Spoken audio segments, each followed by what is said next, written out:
Hello everyone, welcome to Accessible Areas. This event is about finding out how other people with disabilities live across the world. When I was hearing about these experiences, I really realised that we're lucky in the UK to have a wide range of services and opportunities that other places may not have. So yeah, welcome me. I'm Corey Ranchetti. Well, sorry, interested in that. I don't know. I got my own graphic design business, which I've started to do. So yeah, it's going well. Over to whoever's next. Hello, my name is Josh Reid. I'm 22.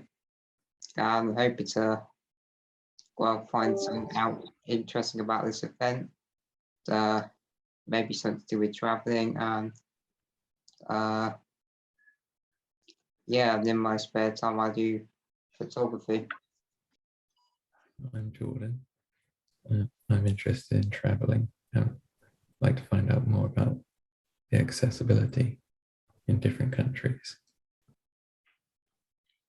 Thanks, Jordan. And I'm Kath. I work at Pathfinders as an engagement officer.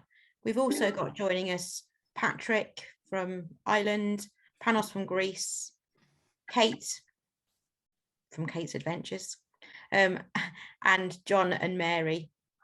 And we're expecting some others that may be popping in later during the event. The agenda today is we've got 2 pre-recorded interviews. Then we have Kate talking about her travels to the US. And then we will hear a few more interviews. And then at the end we have the Q&A with some of the panelists that are here today. Yeah. So yeah, get started with this. Thanks, Corey. If you've got any questions throughout the event, if you just jot them down in the chat or in the Q&A function, and we'll get to them at the end of the sessions. So our first interview is with Michaela, and she's from Australia.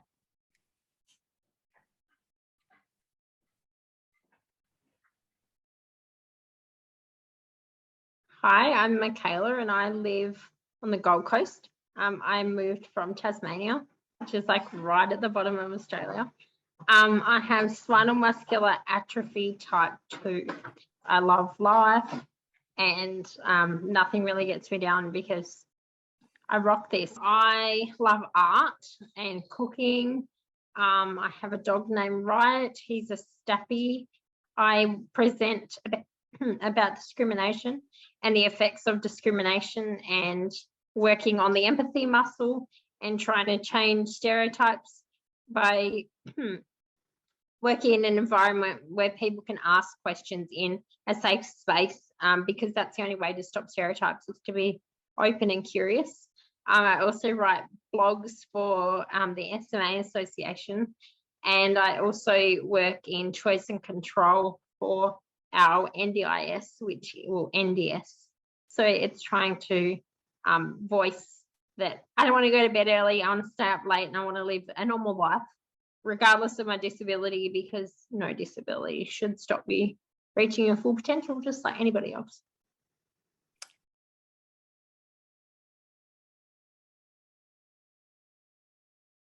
So I have an electric wheelchair. I've only had 3 in my whole life. So my first one was called a yo-yo wheelchair or a yoke electric wheelchair, and I used it with a little controller next to my right arm. And when I was 9, I was unable to drive my chair anymore by myself because my arms got weaker. So I was without a wheelchair for 2 years. waited for a back operation for a spinal fusion, and I got a TDXA electric wheelchair. And that was amazing for me because I learned to drive with my head. So I have little sensors in my head that I learned to drive with. And then when I was 20, I got a new electric wheelchair, which is the one that I have now. And I've had that for 7 years, and it's a head-controlled wheelchair again. But this one's completely different than my last because this one lifts up to eye level, and it also tilts backwards. So I'm able to lay back to take pressure off my hips, and I'm able to go to absolute height like I'm standing. So I can go like I'm standing at a bar.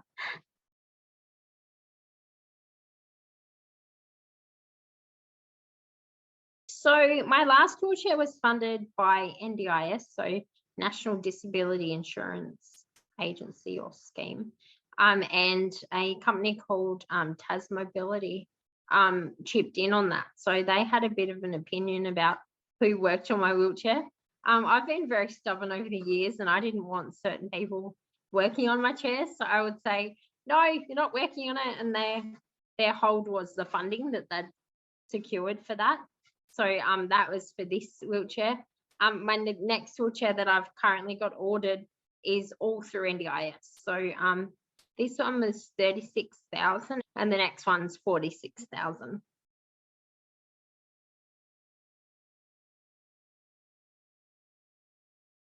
So when I lived in Tasmania, we used buses. They're making all of the bus service wheelchair friendly. So every month they put off an old bus that doesn't have access, and they put a new one on. So I've been catching buses through them in Tasmania and catching taxis. When I moved to the Gold Coast, I realised that I could get in and off the trains, like the tram, sorry. So I go via tram. So I press the button on the wall and I let them know that if it's raining, that I might need to have a ramp pulled out to me because I can't really get on the tram if it's raining. And I go up to the little blue, I press the button, and so obviously they bring the ramp out. If not, I press the little blue button on the tram and I sit on the little blue stop, and they can turn on the cameras and they see that I'm getting on, and I drive on and I sit in the wheelchair spot. And then when I get off, I press the stop button and they turn the cameras back on so they can see me again, and I exit the tram. It's so easy. The taxis, I order them through the app, and you can actually click wheelchair on there and you can schedule your bookings. So I haven't had a trouble with them yet either. I traveled to Los Angeles in 2019 and they had a bus service, and they were fantastic. They actually had it so they made everyone wait for you. You got on the bus and they actually hooked you into your, like, because normally you get on a bus and it doesn't sort of have tie down points. You sort of just back up into the space and that's what happens. But in Los Angeles, they actually tie you down into your spot, and you sit facing forwards, not backwards. And then when you get off the bus, they do the same thing. They're great. Yeah, so I traveled via bus in Los Angeles and train, and that was just as easy. I got on the train and I backed myself right up against the wall thinking it would go so fast, and it just drove like really normal. So the next time I got on the train, I didn't sort of get too panicky about it, and I didn't move either. So yeah, public transport in Los Angeles was okay as well, except the taxis were horrific.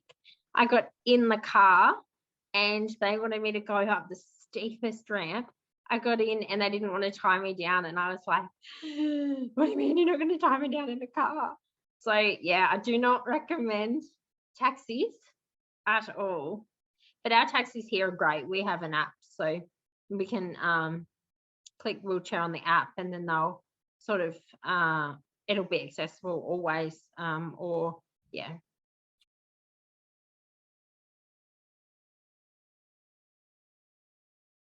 I came home from school one day and my family had a person over from a group home, which is a place where people with other disabilities, they all live together. And I was terrified.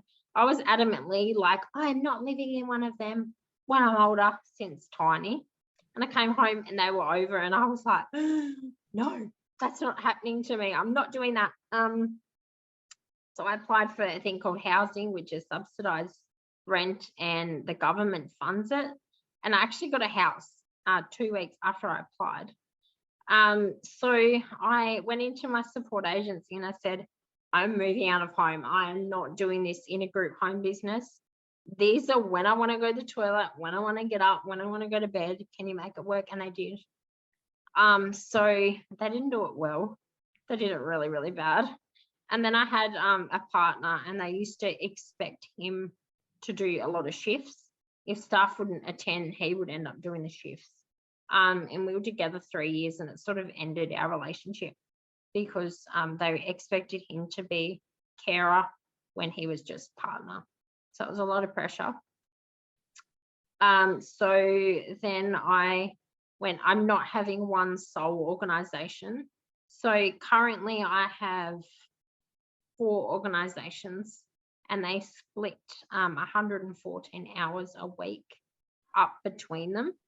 I vowed and declared for about 4 years that I wouldn't just have one service wholly and solely do everything, because I've had services say that they can't fill shifts and they've actually pulled their service completely, and I don't want to be in that position again. I also don't employ my staff where I'm the boss. So I have one lady and she's been with me 6 years, and she began at an organisation, but she's my only ever where I'm the boss and she's a support. I prefer to go through agencies because I don't want to be the mean guy. I can then say to the manager, look, they're on their phone constantly. It's driving me insane. This is not working. And then the manager can address it rather than having to have that awkward conversation with somebody. Yeah, so my support on the Gold Coast is so much better than my support in Tasmania. My lady in Tasmania would go away once a month, and sometimes they wouldn't roster staff. So I'd hold on to go to the bathroom for like 10 hours. Yeah. Up here, I still have that lady. Actually, we moved together. When she's away, my other service actually covers the shifts.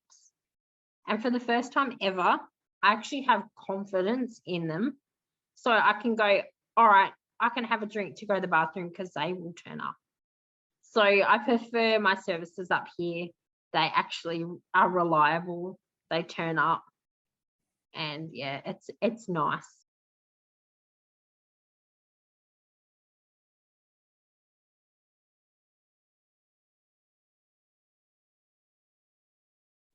Thanks, Michaela. Yeah. Next interview is with Panos. So, yeah. Play the video. Panos is here if you have any questions. Oh, yeah. Do jot them down.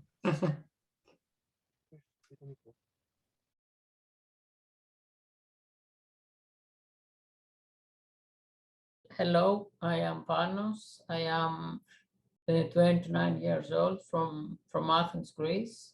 I have Duchenne Muscular Dystrophy. I am a graduate of a communication, media and culture department from a university here in Greece. For the past 2 years, I'm learning Korean language.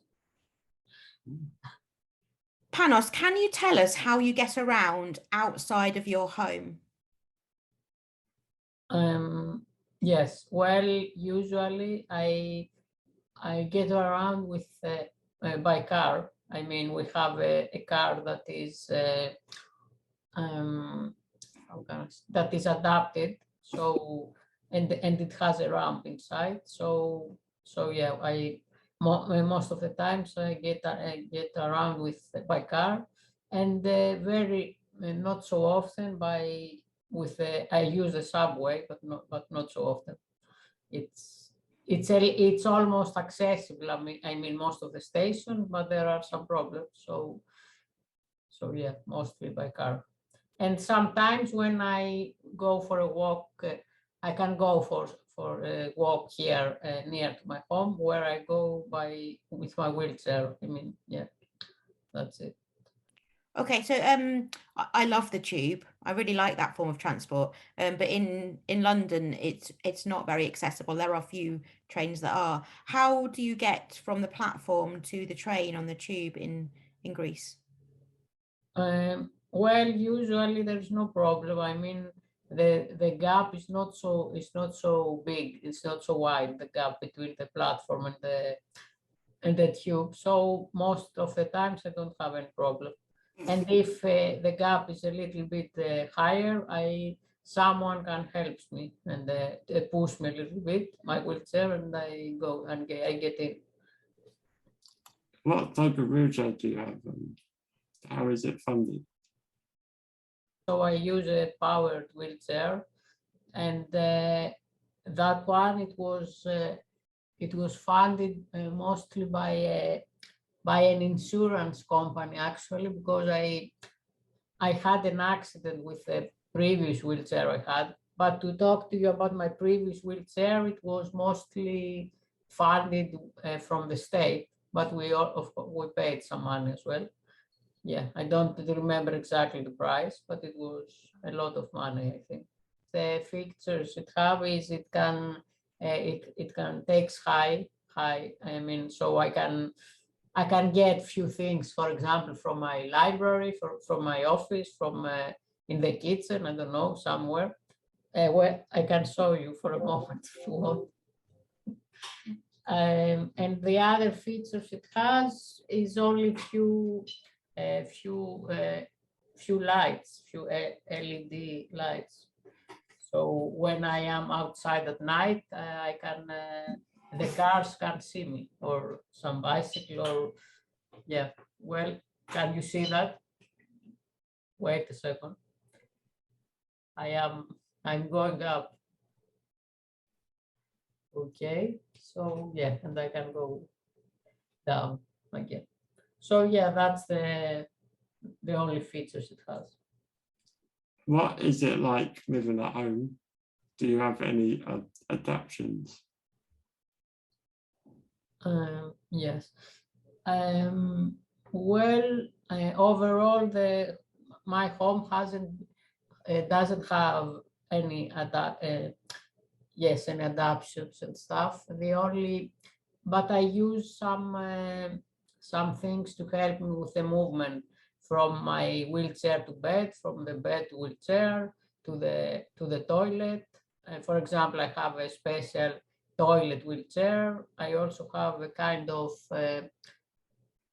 let's say hoist, which lifts me from my bed and puts me in the wheelchair, and the reverse. What else I have? Yeah, and mostly we have some kind of those things to help me with to transfer from one place to another. Mostly, yeah.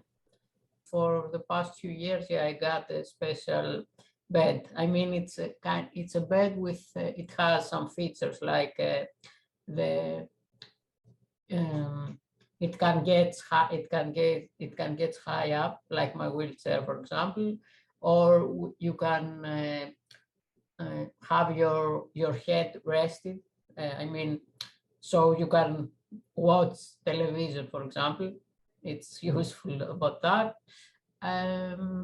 Yeah, it has some features for your legs. Yeah, it's something like that. There is an elevator, so from the entrance until up in the 4th floor where I live, yeah, I use the elevator.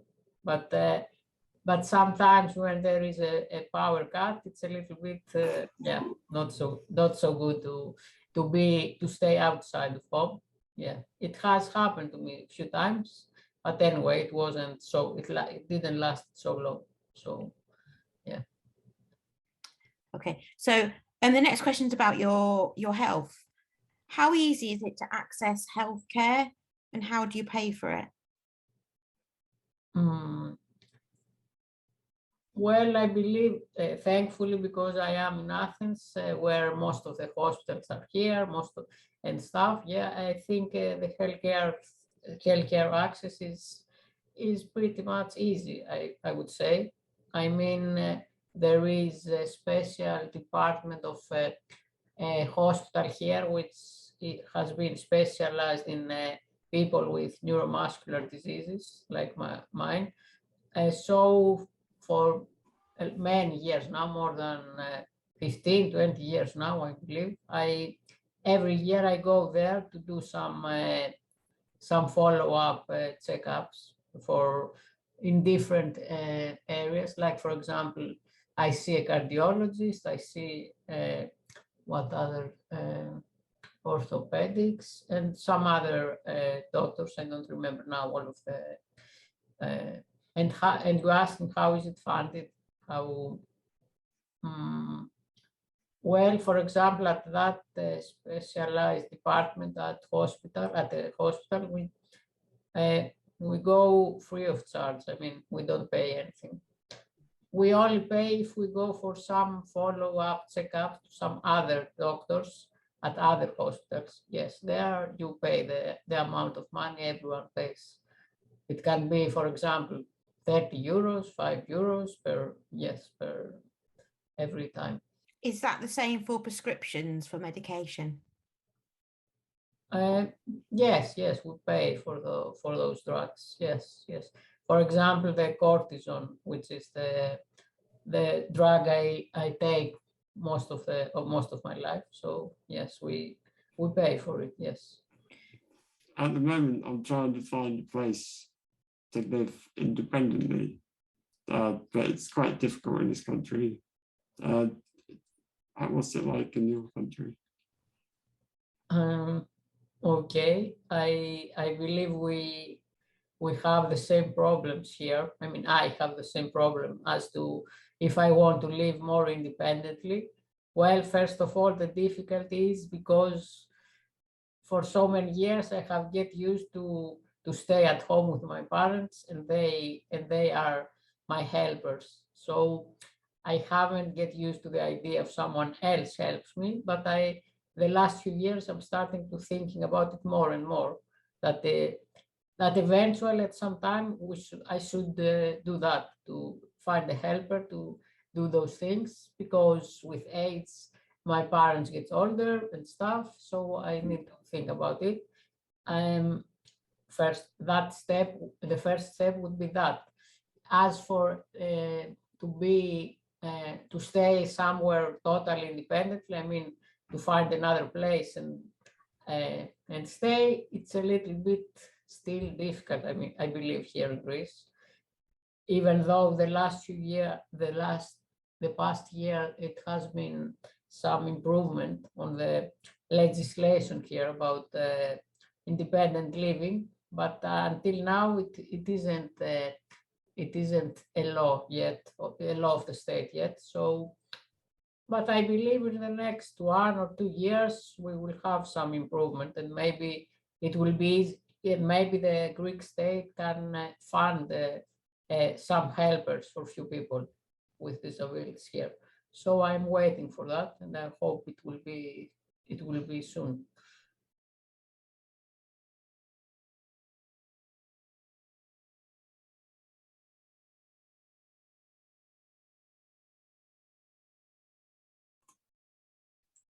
Thanks, Panos. That was really interesting, wasn't it, Corey? Yeah, really. It's really interesting to hear as well about how important a riser function is on a power chair, which seems to be a common theme so far. Definitely. Yeah. So next, we've got something a little bit different next, where we're going to hear from Kate, who also works at Pathfinders. And Kate went on an epic road trip to the States a few years ago, and she's going to tell us all about how that happened and the process of getting together so that she could go across the States. Over to you, Kate. Brilliant. I will just share my screen. Brilliant. So, Kate's adventure, me, a disabled Brit in the USA. Who am I? Well, as Kath and Jordan have said, I'm an employee of Pathfinders, and I am the communications and engagement assistant. I graduated the University of Winchester in 2016. I love everything theatre, TV, film, anything creative, I love. But one of the other things that I really, really love is traveling. And I always had this dream from being a kid to travel to the US. So after, well, in my last year of university, I was like, right, I'm gonna do this. No matter what, I'm gonna try and find a way. And after graduation, the planning began. And in 2018, I achieved it. My journey started on the 17th of April 2018 and finished on the 4th of June 2018. 6 weeks and 6 days. I'd like to be that specific. I flew to Los Angeles, and then I drove to Las Vegas, Salt Lake City, Cheyenne, Omaha, Chicago, Warsaw, which is near Niagara Falls, and Manhattan. There wasn't any particular reason why I did that route. It was just the most direct, and I wanted to stay as close to civilization as I could, to be near hospitals. The planning, as I've already mentioned, took 2 years, a really long time. One of the main reasons why it took so long is because for flying, I needed to lie down during takeoff and landing, because I was flying with Virgin Atlantic, and their seats that laid down, you had to get out of in order to lie them flat, which was a very poor design, but hey, let's not go there. So it had to go through so many risk assessments and through the FFA and all of that, took a really long time. And also finding a way that I would be comfortable for a 11-hour flight, because I have very specific seating in order to hold me up. I can't sit up on my own. So yeah, that took a really long time. Another thing that was difficult to get was a hire car. The thing that we struggled with was we couldn't find a hire company that would allow us to end the hire period in a different destination than when we started. But we got really lucky, and we found a company that wanted one of their cars delivered from Los Angeles to New York, which was like, yay, great. So I essentially played delivery person. So that was really lucky. Accommodation was also hard. Because I had a team of 3 carers with me at all times, and then a friend in Los Angeles, and then another friend in New York.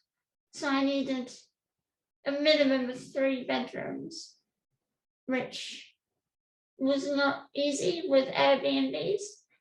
So we ended up with a mixture of Airbnbs and hotels.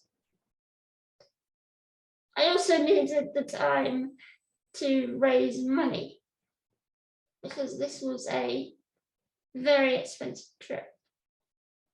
I decided to set up a GoFundMe account. I was exceedingly lucky and was given a charity donation from Dreams Come True. My mum set up a sponsored climb with her work to climb Snowdon. They raised money for me, and also me myself just saving money.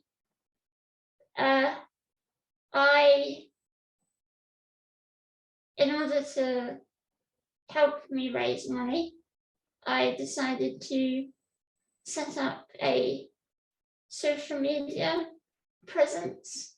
So social Facebook page, Instagram, Twitter, but I was bad at Twitter.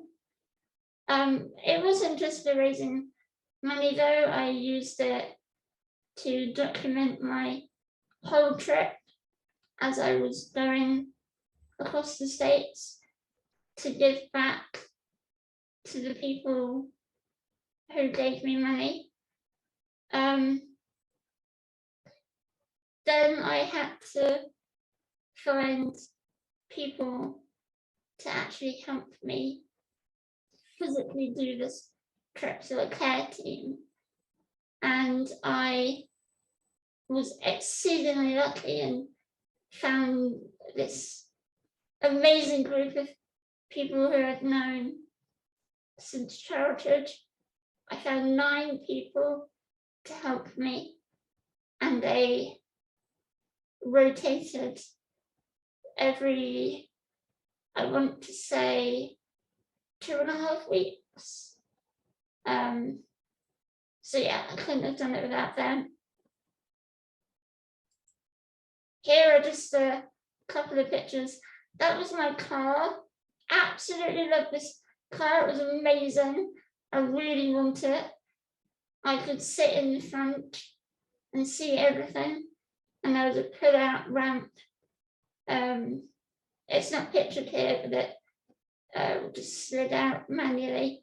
We were offered an electric one, but I decided not to go with that because my fear was being stuck in the absolute middle of nowhere with a broken electric ramp.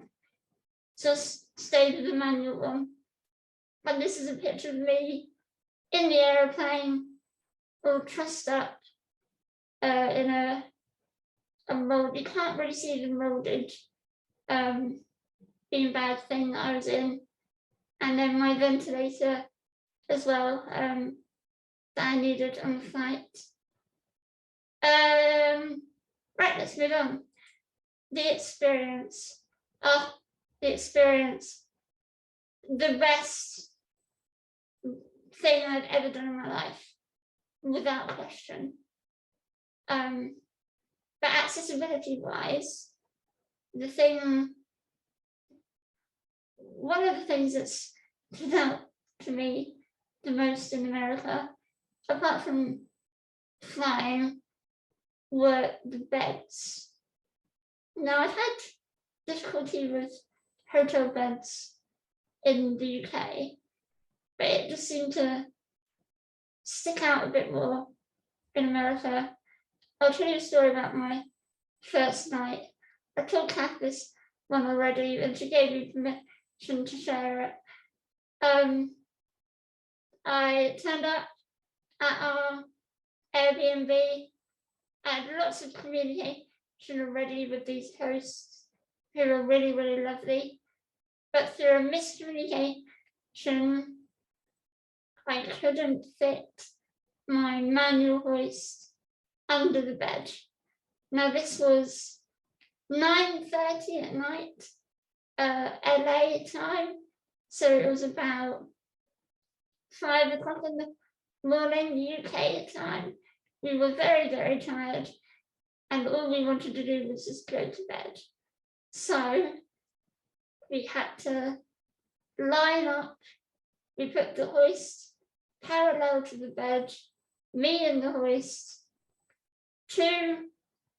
one of my carers and my friend on one side of the hoist, and 2 people on the bed ready to catch me. We had to lean the hoist over and swing me onto the bed and roll me out of the sling, which was an experience. So yeah, but I thought that was going to be my one and only issue with beds for the trip, but it wasn't. My first hotel in Salt Lake City, again a miscommunication, and I couldn't fit the hoist under the bed, and I ended up sleeping on a pull-out sofa bed on top of 2 mattresses. But the manager of the hotel was very kind and rearranged the rest of the hotels for my trip, because she told us that all of the hotels that we'd booked had that same issue of not being able to get the hoist under the bed. So she turned around and found hotels near enough in the same location that didn't give me that issue. On a side note about beds in America, for some reason you can book twin beds. You only queen size beds, so it made care difficult between 2 people. So I had one carer standing normally on the side of the bed, and then the other carer kneeling on the bed to help do my care. It was fine for the trip, but I imagine it would be very difficult long term. Some of the other differences I found between the UK and the US was just the kindness of people. Now, going around in the UK, Brits, we don't talk to each other. But when I went around in the US, people would come up and say hi and go, oh, really great shoes. I remember a guy said to me at the Grand Canyon, and the Airbnb hosts that we met in California were really, really lovely.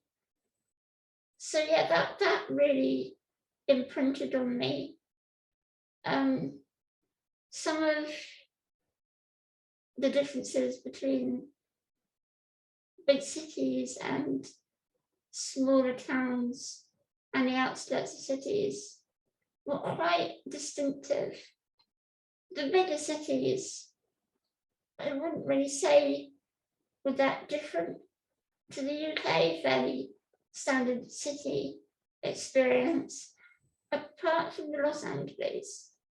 Los Angeles had very big curves, which at one point I didn't see and nearly went face planting into the road if it hadn't have been for my best friend with me, literally putting their hand over my hand of my controller and driving me away from the edge before I broke my nose.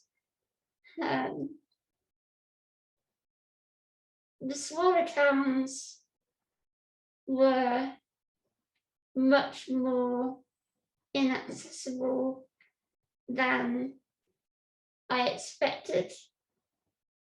They were more inaccessible than the smaller towns in the UK, I would say. There was one town that we stayed in, Warsaw, about an hour from Niagara Falls, and there was only one accessible restaurant in the whole town. However, it ended up being the most accessible accommodation that I stayed at, which was quite a juxtaposition, but there we go. The pavements, I remember being very disheveled and uneven, which made driving not a pleasant experience. But we didn't go around outside too much when we weren't in the car, so on the whole, it was fine. The biggest unexpected difference that I found in America was breathing. Our middle destination was Cheyenne, and at the time we were unaware of how much higher out of sea level it was, and it really, really affected my breathing. I found it really hard to take a deep breath. So I spent a lot of time on my ventilator those few days. I was getting really worried that I was getting ill. But then when we moved on to Omaha and became nearer sea level again, my breathing eased up. I was like, oh, okay, cool. So I don't think I could ever live in that area of the world, but yeah, that was an unexpected difference. One other difference that was very noticeable was America had no free companion option for museums, theme parks, all of those things which we do have in the UK.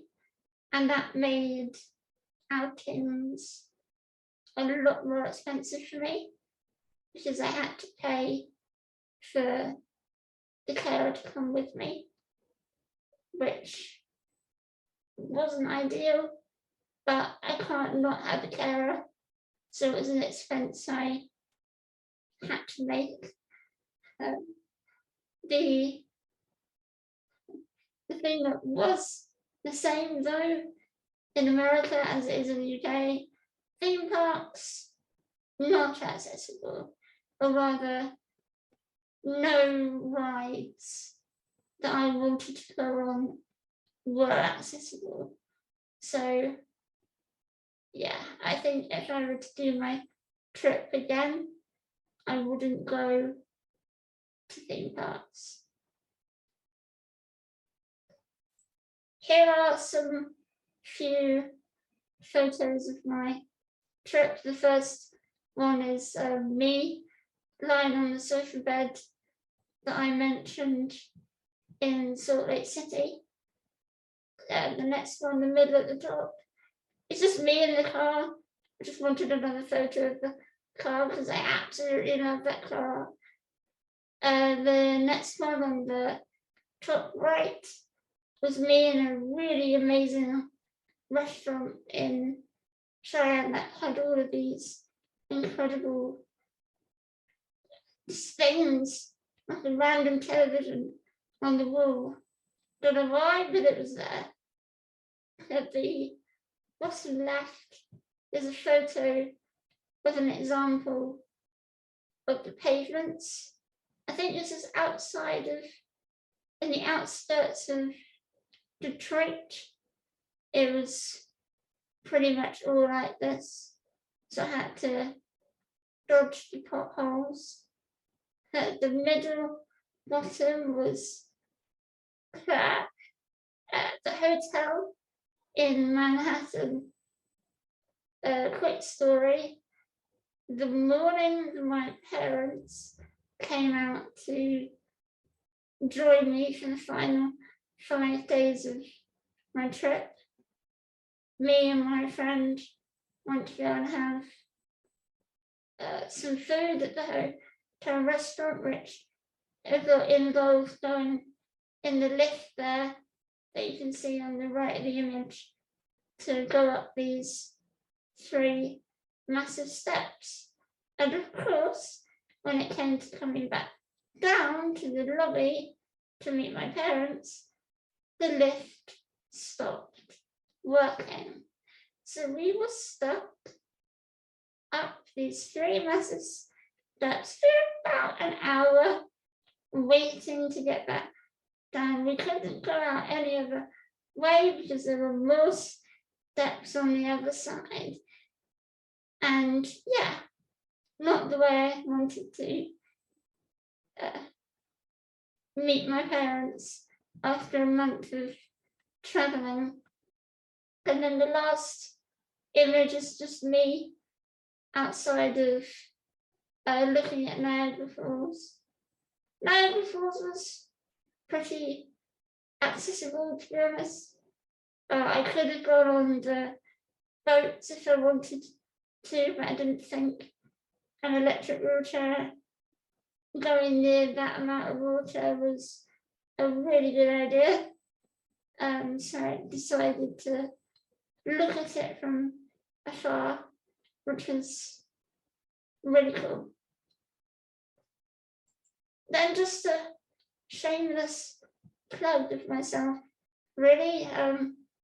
My social media, not massively active anymore, but if you want to see any more photos or writings of my trip, I've got a Facebook and Instagram at Kate Live the Dream, and Twitter Kate_L_T_D,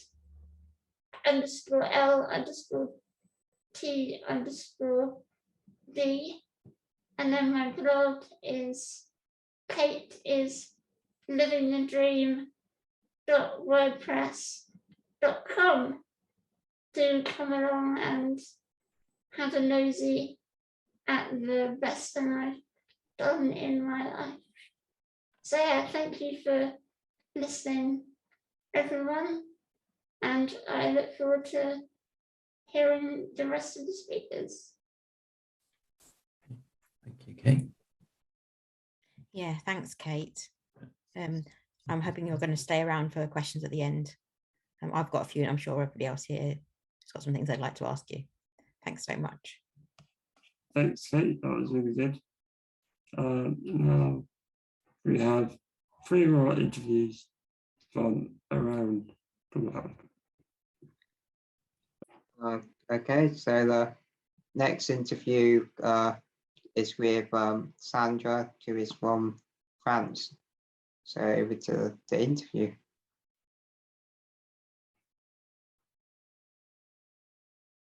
Je m'appelle Sandra. My name is Sandra. Je vis en France, I live in France, dans le sud. in the south of France. J'ai 41 ans I'm 41 years old. et je suis joueuse de foot fauteuil. I play power chair football. So could you tell us about public transport in France?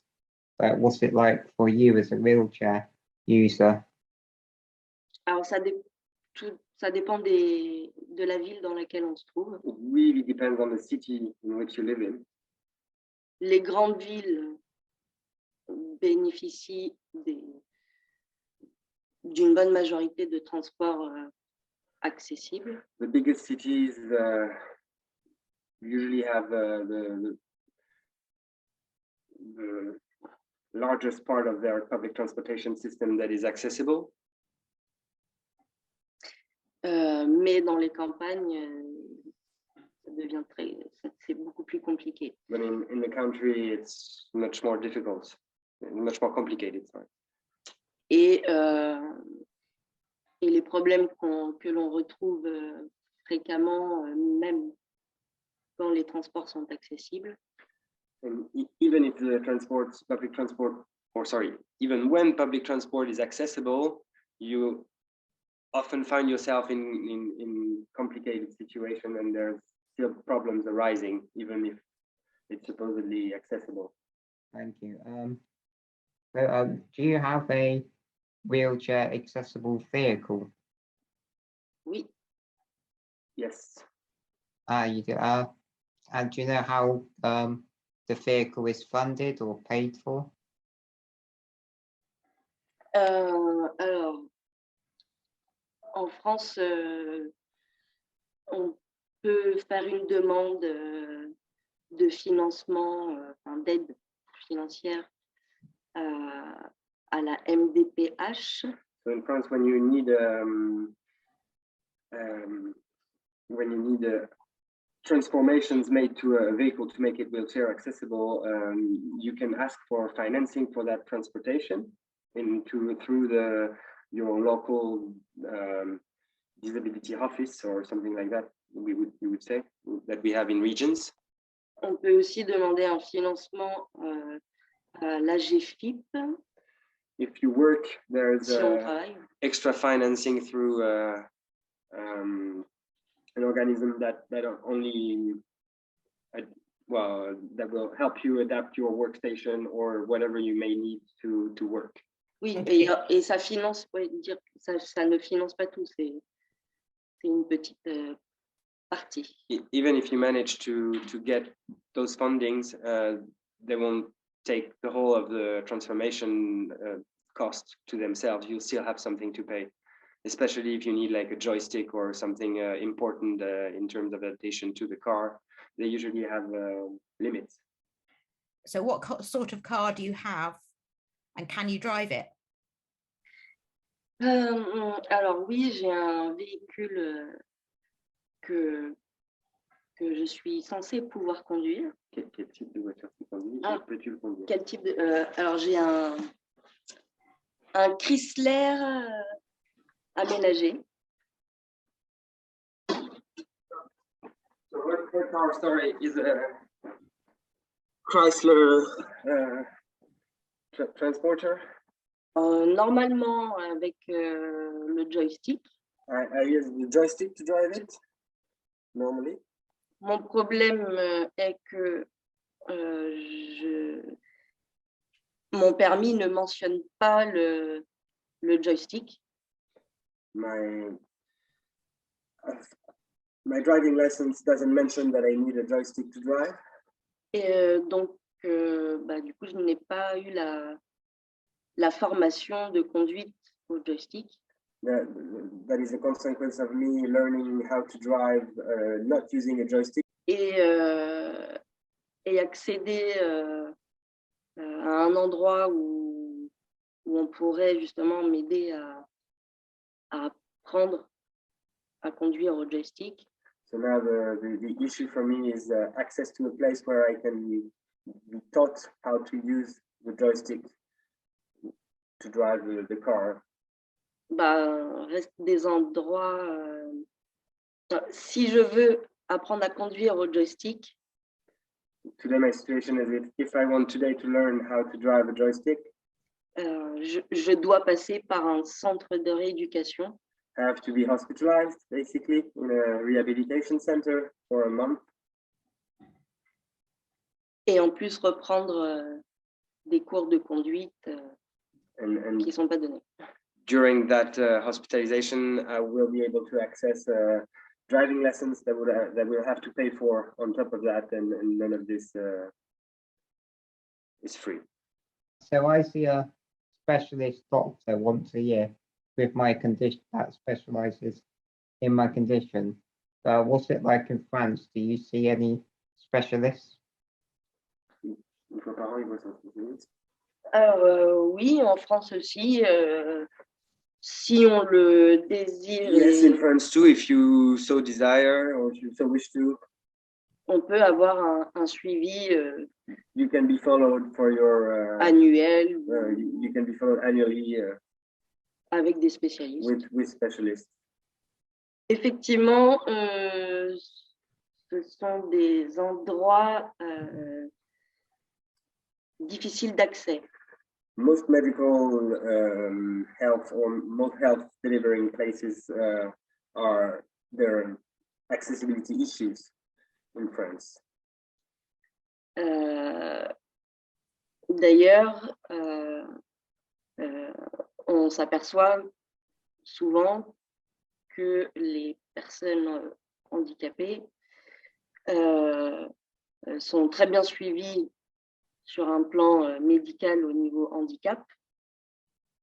And for example, for disabled person in France would be really well looked after in terms of medical or health for everything regarding their disability.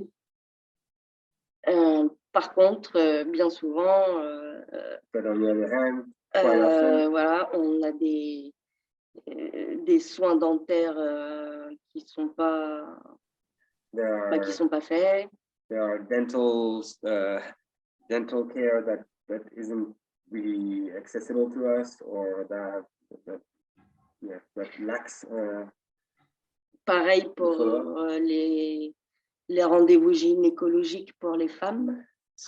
For women and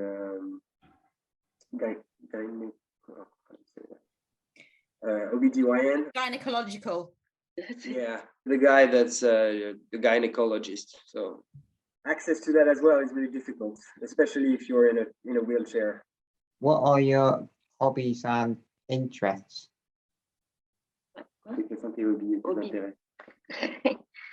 Alors, comme je disais tout à l'heure, As I was saying, je joue au foot fauteuil I play football depuis de nombreuses années. for many years.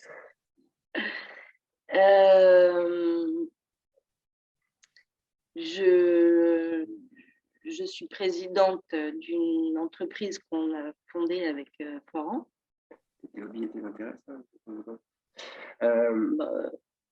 I've also founded a company that I direct. Mais je ne perçois aucun salaire, donc pour moi c'est plus, oui, pas un hobby, mais... But since I'm not being paid by my company, I consider it more a hobby.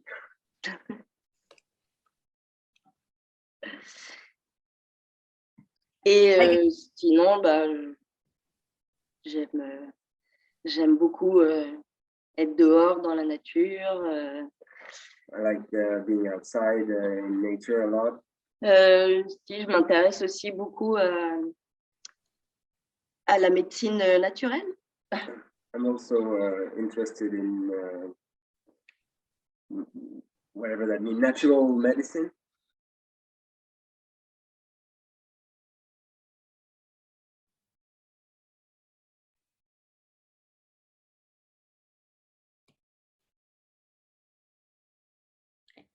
Thank you. Yeah, thanks, Sandra. That was really interesting to hear, particularly about the specialists being really thought about, but the other healthcare access as being an issue, which I think is something that we're aware of here as well. Our next interview is with Emily from the USA. So Brendan and I interviewed her. So here's what she has to say.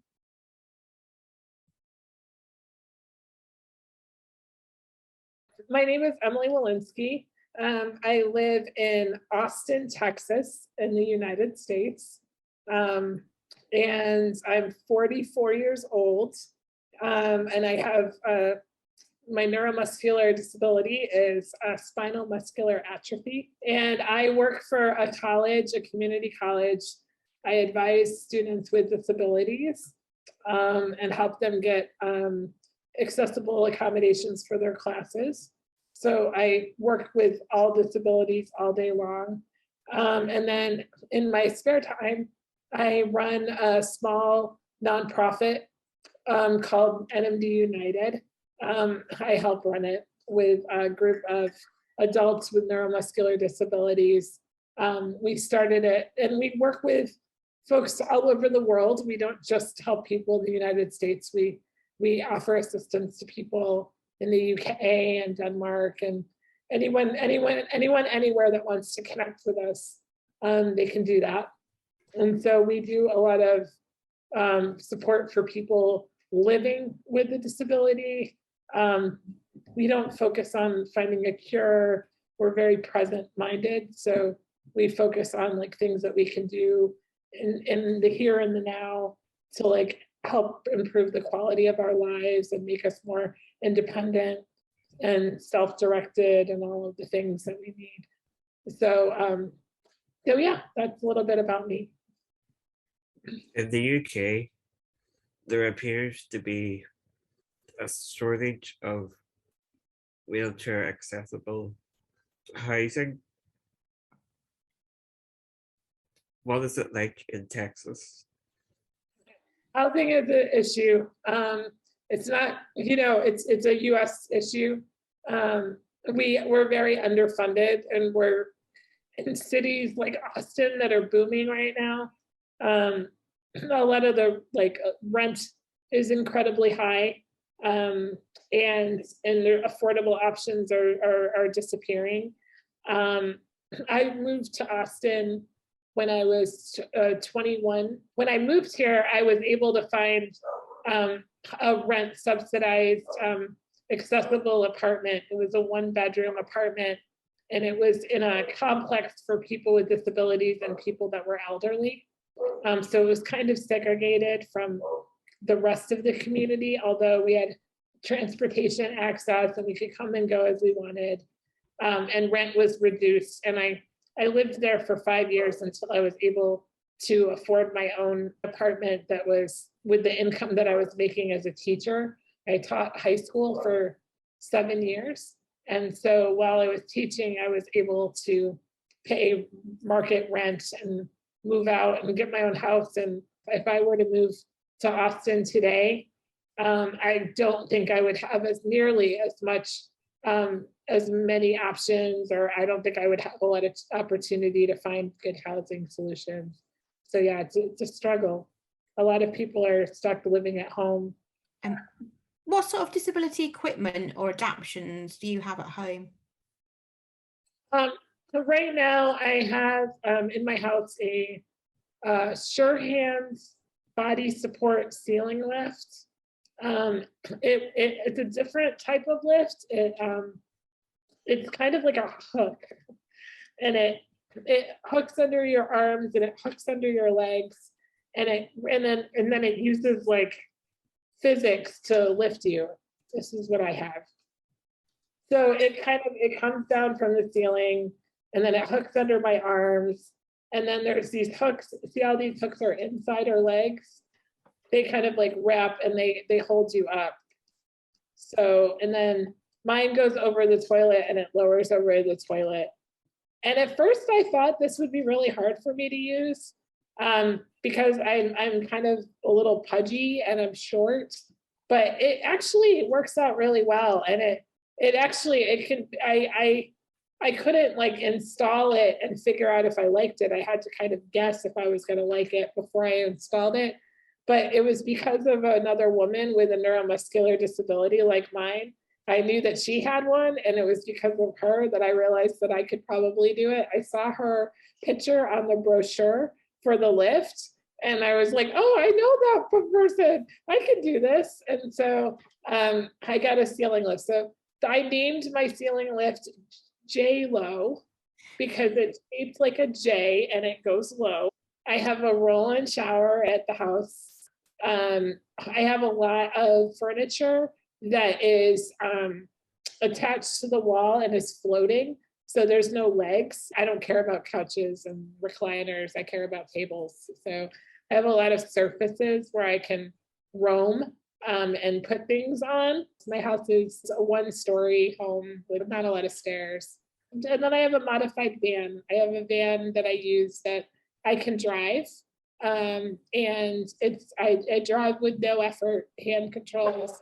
Funding goes, so it's different where you live in the US, but there's certain things that generally are the same in the US. And so one of the big things was we had a law that came out, it was called the 504, Section 504 of the Rehabilitation Act. And they established that every state needed to have a vocational rehabilitation office.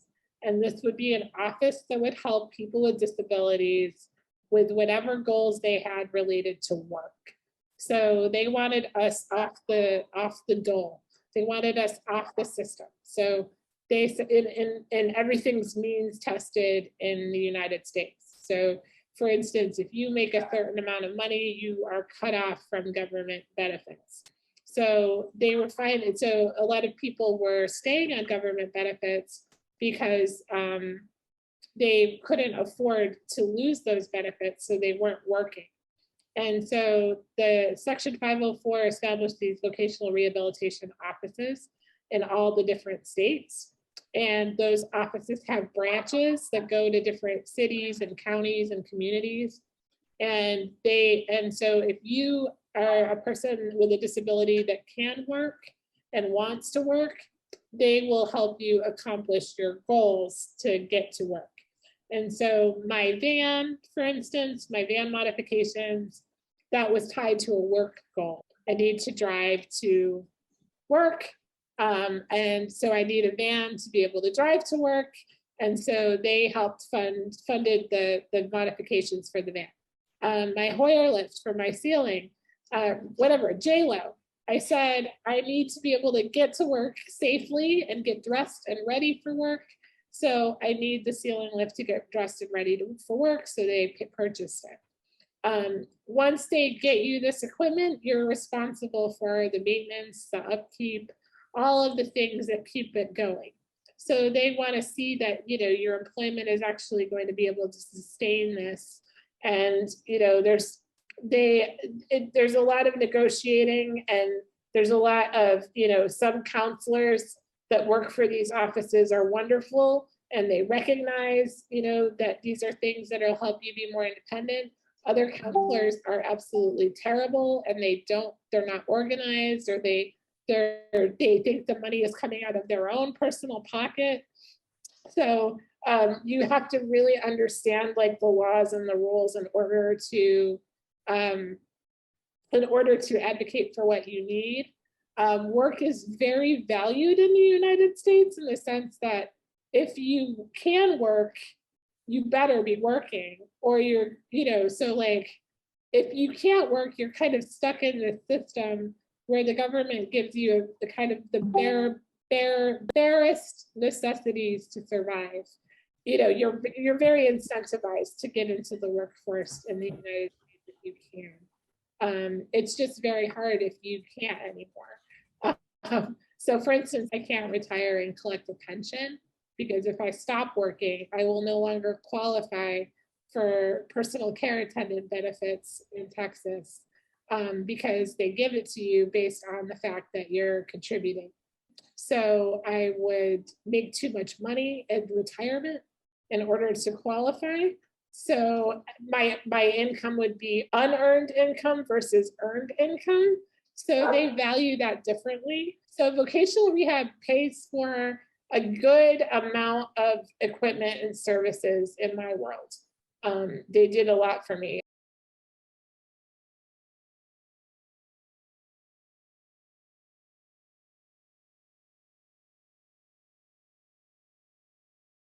Thank you to Emily. That was really, really interesting.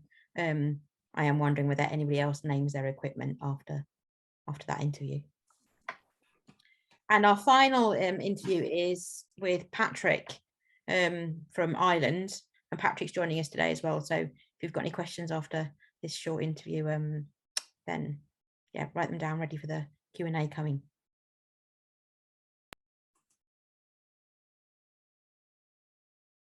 My name is Patrick Flanagan. I'm from Dublin, Ireland, and I work with the Independent Living Movement, Ireland.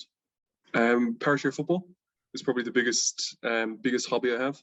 I've been playing that for 18 years since we started playing in Ireland, and I've played for 3 different clubs in Ireland. I've played for the represented Ireland at the FIFA World Cup, the Nations Cup, so have a lot of experience playing, and it's been a huge part of my life. It's been brilliant for meeting people, making friends, and creating relationships. It's been a fantastic experience to have in life, and I've always been really sporty, really competitive. So when I was younger and had, I suppose, as my disability, my impairment was progressing, I wasn't able to play sports as much as I could when I was very small, and that was always very tough. So as I got older, having parachair football and sometimes bocce, which I play as well, was fantastic to have, and to be able to go and play competitions and be able to play for your country and to be able to play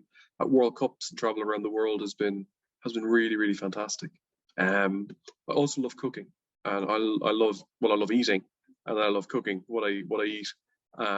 So I'm always spend a lot of time in the kitchen, coming up with recipes, with different things to cook, and obviously I physically can't do a huge amount myself, but my PAs who work with me are very willing sous chefs, so they do all the work, and I just tell them what to do, and get to take all the credit for when the food is nice at the end.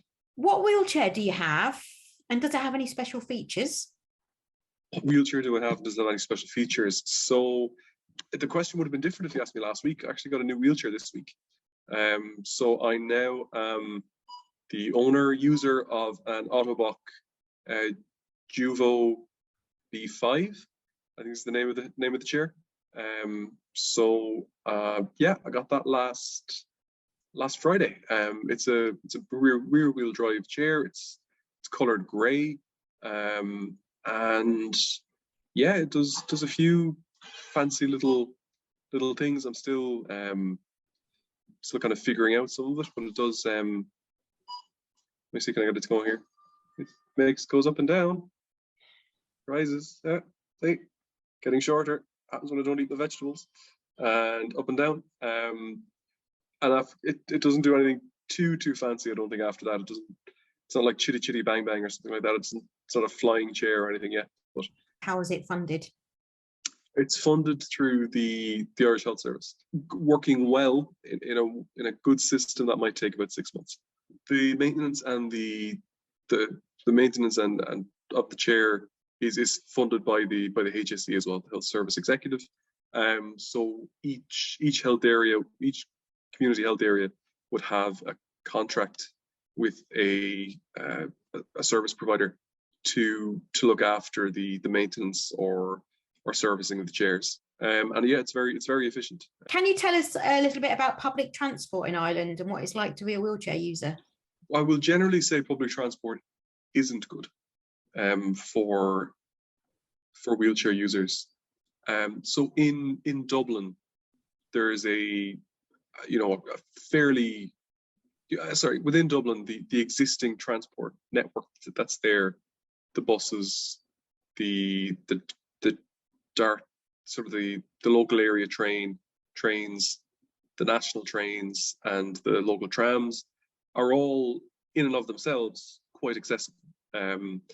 Maybe the bigger shortcoming being with the trains, where you need a ramp to get on and off. It's not direct access. You can't just roll on and off the trains yourself, and obviously that requires station attendants, and there's issues with that, and that there aren't always the staff there at the right times, and there's a requirement that people have to notify train stations or transport support services in advance, sometimes 24 or 48 hours. So that puts an extra onus on you as a traveller, so as somebody trying to get from A to B. But there has been times trying to get off a train where somebody forgot to bring out the ramp, and I was travelling say that I wasn't traveling to a terminus, I was traveling to a station in the middle of the line, and ended up, not being able to go where I needed to go, and traveling by myself made that, challenging, shall we say. Accessible taxis in Dublin are not in any way properly regulated, so we have a lot of them, because they're cheaper licenses for accessible taxis than regular taxis. And there's already more taxis in Dublin than New York City, which is a fun fact. But often the people then get their wheelchair taxis, but they don't do the training in how to use the ramps and how to put on clamps. They deliberately don't look, or deliberately won't go to work with wheelchair users for that, because they don't want that hassle, or it's easier just to pick up a random person in town and drop them from A to B. And what we do find is some people are excellent, and some people have not just the bog standard, minimum requirement setup of a kind of a small car ramp and clamps. They might have a large minibus with a lift and a really good setup. But what ends up happening is, because there is such a demand for that transport, and especially for essential transport, often healthcare related, they end up getting contracted by the HSE, or they get contracted by universities or organizations who have a steady demand for that transport. So as an individual, it becomes extremely difficult to get taxi transport. You talked a lot about accessible public transport. What about wheelchair accessible vehicles? Do you have one? I do. Do you drive? I don't. I don't drive. I know a few people who do, and there's some good, there's some good centres to support people to learn to drive here in Dublin. I think in the west of Ireland, and there's a very, as far as I know, it seems to be a very simple process to go through in terms of the learning and the adapting the vehicles. It's a very costly one. And one which I don't really have an interest in going for. In terms of my own vehicle, yes, I have a vehicle which, when I moved away from home first, I was able to take the vehicle my family would have had with me, and then when it came to replaced it with the help of my parents, which I was very fortunate to have, and I'm very fortunate to have. So my current vehicle, which actually the battery died yesterday, so I hope my current vehicle and not my former vehicle is a Renault van with a lift, and does a good job of getting me from A to B, and it has enough space to bring things like hoists and commodes and extra equipment if I need it. Actually bought from the UK. In terms of I suppose what's available, the supports available to people to get their own vehicles is nowhere near what it needs to be here in Ireland. 10, 15 years ago, there would have been far more supports. But with the economic crash of the late noughties and subsequent additional issues here in Ireland with our banks and implementation of austerity and all these lovely words, the one area that took a large hit was the grants and supports available for accessible vehicles. What we're left with now is basically refunds and rebates on the VAT you pay on your fuel every year, and when you buy a vehicle, the vehicle registration tax on your vehicle are refunded, and that's the extent of it. The van I've gotten, because of my height and the size of my chair, I would need a larger van. They wouldn't be available here, because if you buy a van here, a fully adapted one like that, it's going to cost you around €50,000. So if you're going to buy that, say like my family did years and years and years ago, it's not something you're going to replace every 5 years or 10 years. It's one you're going to drive the bejesus out of 180,000 kilometers, and it conked out on the motorway driving home from the Killers concert in Belfast. That was the end of it. We drove it for all it was worth. There's now no van, and you're starting from scratch again, potentially looking at another vehicle for €50,000, which wasn't an option. eventually found a vehicle in England that we were able to bring back over, which was very fortunate. It was the only one on the 2 islands.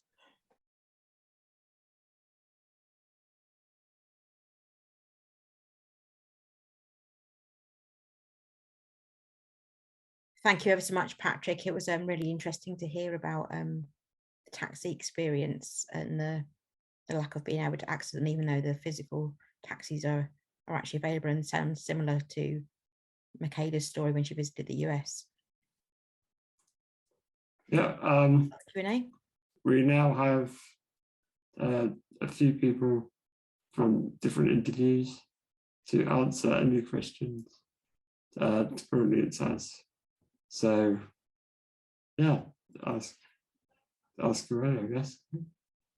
Yeah, so we have Patrick here from Ireland, we have Panos from Greece, and of course we have our very own Kate. Have we got anybody who wants to start off the questions? So here we are. Panos, how does Athens compare to other parts of Greece for disabled people? That's from John. Okay. Well, I believe the accessibility here in Athens is better, much better compared to other places of Greece, to other Greek cities. Even though there are a few other Greek cities that are also accessible, like Athens, but there are very few of them. So, for example, the second largest city of Greece, Thessaloniki, is by far is lag behind Athens in terms of accessibility. But yes, so yeah. Thank you. I've kind of got a question while we're waiting for other questions to come in for Patrick. Not quite about accessibility though, Patrick. I'm just wondering, at the beginning you said that you loved cooking and eating. Just wonder what your favourite meal to make was.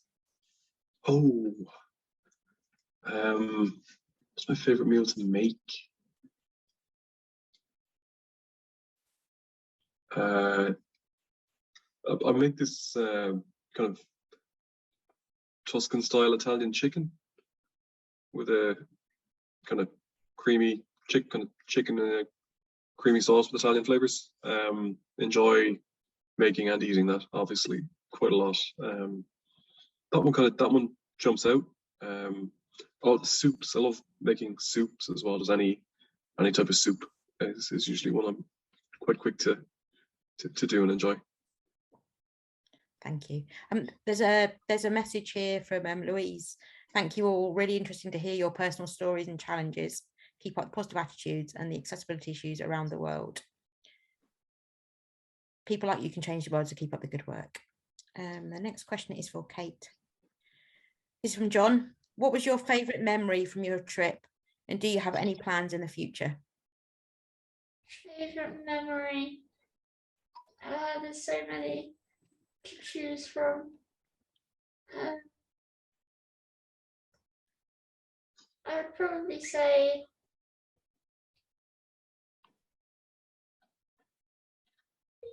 going to watch a live taping of The Big Bang Theory at Warner Brothers Studios. That was amazing. That was the reason I wanted to go to Los Angeles. So the fact that I managed to actually get there was incredible. Not the most accessible. I had to go up a really small, rickety platform lift, and I missed the first scene being filmed because there were 3 wheelchairs that needed to sit in the wheelchair area, and they hadn't planned for that. But yeah, that was probably a stand-up memory for me. Do I have any plans for the future? Well, COVID permitting, I was in the middle of planning a trip to Barcelona before everything happened. So I really, really hope I actually managed to do that. We were gonna drive from the UK to Barcelona, and stopping off in France. That's a plan I have. If money were no object, I would love to get to anywhere, but New Zealand and Australia are on my bucket list. Well, it sounds like public transport in the Gold Coast is a good place to start there, Kate. Yeah. Thank you. I've got one question for all three of you. Do any of you have any names for any pieces of equipment like Emily's J-Lo hoist?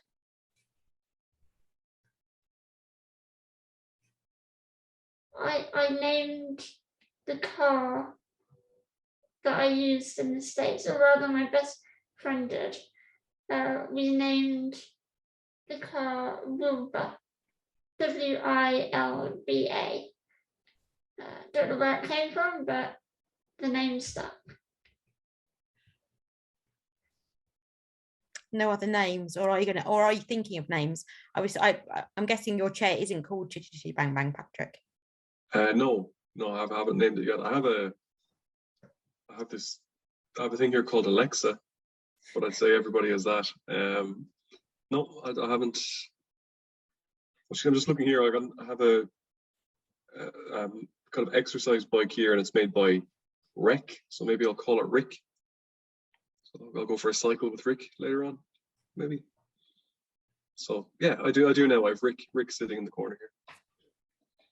So there's another question. Oh, sorry, I'm missing some of the questions here. So there's two questions for you, Patrick. Do you like traveling, and how easy is it for you to travel to other countries from Ireland? That's from John. Yeah, it's probably, I suppose, the same for you guys in the UK. I suppose when it comes to traveling abroad, I suppose we wouldn't have the Channel Tunnel to be able to maybe get to mainland Europe directly with a vehicle. So I suppose anywhere we travel internationally, it's by plane. Unless we want to get the ferry to the UK and drive through the UK and get the tunnel down, which is it's too long. So it's planes, and it's for a good number of years, I'd say from my mid-teens to my early 20s, I wouldn't have wanted to fly or use planes much. I had one or two bad experiences with getting lifted onto seats and chairs getting damaged and stuff like that. But through playing power soccer and just through, I suppose, getting older and having a bit more money in my pocket and being able to travel for small breaks and stuff, it just did it a bit more and got used to it. So I find it okay. The biggest issue is the extra costs, the costs of paying for a PA, the costs of having to book taxis, transport, equipment, hoists, beds, shower chairs. So that's for the big one for me in terms of traveling to other countries. I've just seen there's another question there about traveling to counties in Ireland, and yeah, Ireland, I suppose, we're small enough overall, so most travel here would be by road. The overall rail network it's not comprehensive, so you can get to the major urban centres, I suppose, around the country via train, but beyond that, then again, you're relying on taxi services which aren't pretty much non-existent around the place. So most of the time you're relying on your own transport of vehicles to drive, which again is fine for me because I have a vehicle and I have the space to bring a hoist or to bring a shower chair. But I know for others it's a very, very big challenge to have to travel somewhere. You're either relying on hiring a vehicle or getting supported transport from an organization, and likewise then getting I can sort of manage around a weekend away with just a hoist, whereas I know other people would be far more dependent on additional equipment and aids as well. So it would be more of a challenge for them. And so yeah, it can be a challenge to travel, even locally. But I think overall, like the difference in essential supports for people don't vary too much between, say, the more rural areas and the more urban areas in Ireland. Thank you, Patrick. I think we're going to have to round it up because it's 3:30. So I'm going to hand over to Corey. Yep, thanks. Thanks to everyone for joining us. It's been really fascinating finding out different things about different places. Certainly opened my eyes, as they say. But yeah, all of our interviews will be on YouTube if you would like to tell other people or family and stuff. So yeah, other than that, that's it. So it's a good job. See you Thanks later. very much. Thanks, everyone. Cheers. Bye. Bye, everyone. Bye. Thank you very much.